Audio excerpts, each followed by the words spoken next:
नमस्कार बच्चों। बच्चों आज से हम हिंदी के प्रैक्टिस सेट की सीरीज शुरू कर रहे हैं जो नवोदय प्रवेश परीक्षा, अटल आवासीय परीक्षा, विद्या ज्ञान परीक्षा सभी परीक्षाओं में उपयोगी है। ठीक है, देखिए यहाँ से आप पहले निर्देश पढ़ लेते हैं। प्रत्येक प्रश्न के लिए 4 संभावित उत्तर दिए गए हैं जिनमें केवल एक सही है। सही उत्तर चुनकर उसको OMR उत्तर पत्रिका पर उपयुक्त स्थान पर दर्शाना है। पहला प्रश्न है, किस वाक्य में एक उद्देश्य तथा एक विधेय होता है? इसके ऑप्शन देख लेते हैं। ए है संयुक्त वाक्य, बी है सरल वाक्य, सी है मिश्र वाक्य और डी है विशिष्ट वाक्य। तो जिन वाक्यों में उद्देश्य और विधेय होता है उसको क्या कहते हैं बच्चों? सरल वाक्य। इसका ऑप्शन बी सही है। ठीक है, अब दूसरा है अंतर्ध्यान शब्द का पर्यायवाची है। तो अंतर्ध्यान, इसके पहले ऑप्शन देख लेते हैं। ए है गायब, बी है विस्तृत, सी है मिश्रित और डी है मेल। आंसर है ए गायब। तीसरा प्रश्न है, शुद्ध वर्तनी का सही विकल्प छांटिए। इसमें ए में अनभिज्ञ, बी में भी अनभिज्ञ, ये सब अलग अलग तरीके से लिखे हुए हैं और जिसमें से शुद्ध वर्तनी है अनभिज्ञ, बी सही है इसका। चौथा प्रश्न है, देव का विलोम शब्द होगा। देव माने क्या होता है बच्चों? देव माने होता है देवता। तो इसका विलोम शब्द क्या होगा? पहले ऑप्शन देख लेते हैं। सॉरी, दानव, ईश्वर, शत्रु या मनुष्य।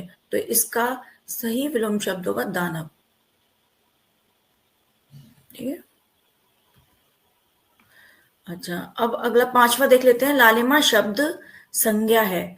कौन सी संज्ञा है? समुदायवाचक, जातिवाचक, एक मिनट, और क्या लिखा है, भाववाचक या द्रव्यवाचक। तो पांचवा प्रश्न, जो लालिमा भाववाचक संज्ञा क्यों है?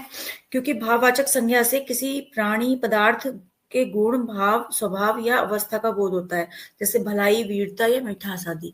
तो इसमें कौन सा आएगा? सी, भाववाचक संज्ञा। ठीक है, छठवा है, घाव पर नमक छिड़कना मुहावरे का अर्थ होगा। ये मुहावरा है, अब इसका क्या अर्थ होगा? देखिए, ए ऑप्शन है घाव पर नमक डालना, बी है दुखी को और दुखी करना, सी है परेशान हो जाना और डी है चोट पर मरहम करना। तो इसका अर्थ होगा दुखी को और दुखी करना। अब अगला प्रश्न देख लेते हैं। सातवां प्रश्न, सार्वनामिक विशेषण के पहले, एक सेकेंड, के पहले आते हैं, क्या आते हैं? सार्वनामिक विशेषण। ठीक है, अब इसमें क्या होता है? इससे पहले क्या पहले आते हैं? जैसे वह व्यक्ति, कोई खिलाड़ी आदि, या वह तथा कोई सर्वनाम संज्ञा व्यक्ति तथा खिलाड़ी से पहले आकर उनकी विशेषता बता रहे हैं। ठीक है, तो क्या होगा इसका आंसर? इसका आंसर होगा संज्ञा।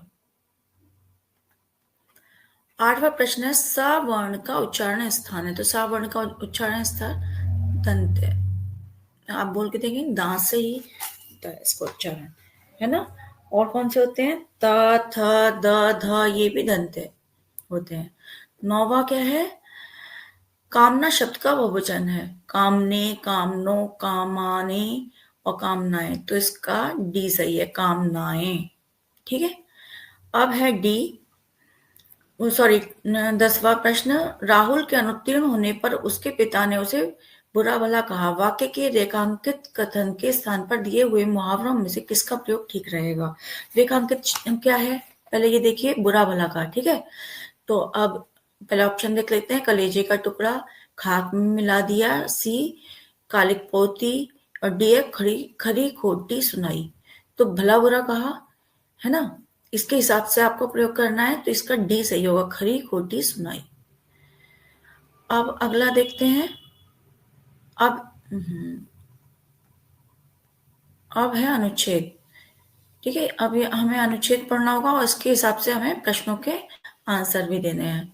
पहले अनुच्छेद पढ़ने निर्देश पढ़ते हैं। निम्नलिखित अनुच्छेद को पढ़कर नीचे दिए गए प्रश्नों के सर्वाधिक उपयुक्त उत्तर चुनिए। अनुच्छेद पढ़ लेते हैं। यदि मनुष्य और पशु के बीच में कोई अंतर है तो केवल इतना ही कि मनुष्य के भीतर विवेक है और पशु विवेकहीन है। इसी विवेक के कारण मनुष्य को यह बोध रहता है कि क्या अच्छा है और क्या बुरा। इसी विवेक के कारण मनुष्य समझ पाता है कि केवल खाने पीने और सोने में ही जीवन का अर्थ और इति नहीं, केवल अपना पेट भरने से ही जगत के सभी कार्य संपन्न नहीं हो जाते। और यदि मनुष्य को जन्म मिला है तो केवल इसी चीज का हिसाब रखने के लिए नहीं कि इस जगत में उसे क्या दिया है, और ना ही यह सोचने के लिए कि यदि इस जगत ने उसे कुछ नहीं दिया तो वह इस संसार के भले के लिए कार्य क्यों करे। मानवता का वो बोध कराने वाले इस गुण विवेक की जननी का नाम शिक्षा है। शिक्षा जिससे अनेक रूप समय के परिवर्तन के साथ इस जगत में बदलते रहते हैं, वह जहाँ कहीं भी विद्यमान रही है, सदैव अपना कार्य करती रही है। यह शिक्षा ही है जिसकी दूरी पर यह संसार चलायमान है। विवेक से लेकर विज्ञान और ज्ञान की जन्मदात्री शिक्षा ही तो है। शिक्षा हमारे भीतर विद्यमान वह तत्व है जिसके बल पर हम बात करते हैं, कार्य करते हैं, अपने मित्रों और शत्रुओं की सूची तैयार करते हैं तथा उलझनों में बदलते हैं। अब प्रश्नों को देख लेते हैं। इस अनुच्छेद पर आधारित प्रश्न है बच्चों ये। 11वां प्रश्न है, मनुष्य अच्छे बुरे की पहचान किससे कर सकता है? पहला ऑप्शन है अपने ज्ञान से, दूसरा है अपने विवेक से, अपने जीवन से, अपनी शिक्षा से। तो अभी हमने अनुच्छेद में पढ़ा अपने विवेक से, ठीक है। अब अगला प्रश्न हम देख लेते हैं। विवेक का गुण मनुष्य में किससे पैदा होता है? शिक्षा से, स्वतः ही, मानवता के कार्यों से या अपने कार्यों से? तो अभी हमने क्या पढ़ा था इसमें? शिक्षा से, ठीक है। फिर अगला प्रश्न है, शिक्षा से हम क्या कार्य सिद्ध कर सकते हैं? ऑप्शन है अपने प्रत्येक कार्य को कर सकते हैं, मित्रों व शत्रुओं को पहचान सकते हैं, उलझनों को सुलझा सकते हैं, ये सभी। तो बच्चों ये सब हमने अभी पढ़े थे, तो इसका ऑप्शन डी सही है, ये सभी। अगला प्रश्न है, किस शब्द का निर्माण किसी उपसर्ग से नहीं हुआ? तो बच्चों उपसर्ग आप जानते हैं क्या होता है? उपसर्ग वो होते हैं जो किसी भी शब्द के आगे लगते हैं, है ना। तो देखिए इसमें ए है परिवर्तन, परिवर्तन में परि उपसर्ग लगा हुआ है, इसका मूल शब्द क्या है? वर्तन, ठीक है। फिर विवेक है, विवेक में वी उपसर्ग लगा है, वेक के आगे, ठीक है। और संसार में सम लगा हुआ है सार के आगे, ठीक है। ये उपसर्ग लगे हुए हैं, इसमें सी सही है, ये उपसर्ग नहीं है। मनुष्य, इसमें कोई उपसर्ग नहीं लगा हुआ है, ठीक है बच्चों। अब अगला हम प्रश्न देख लेते हैं। 15वां क्या है?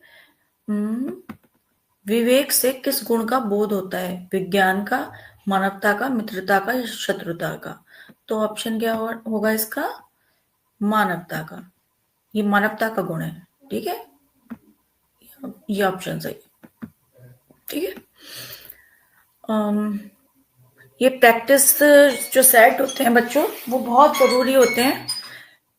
इससे हम लोगों का प्रैक्टिस होती रहती है परीक्षा के लिए, तो ये करना हमें जरूरी रहता है, ठीक है। तो आप लोग इस तरह